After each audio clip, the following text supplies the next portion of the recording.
Buntis ka na pala, Ming. Ming, buntis ka na pala. Ha?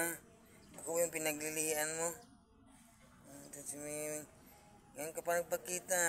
Ha? Harap ka nga dito. Ha, tingnan mo ka.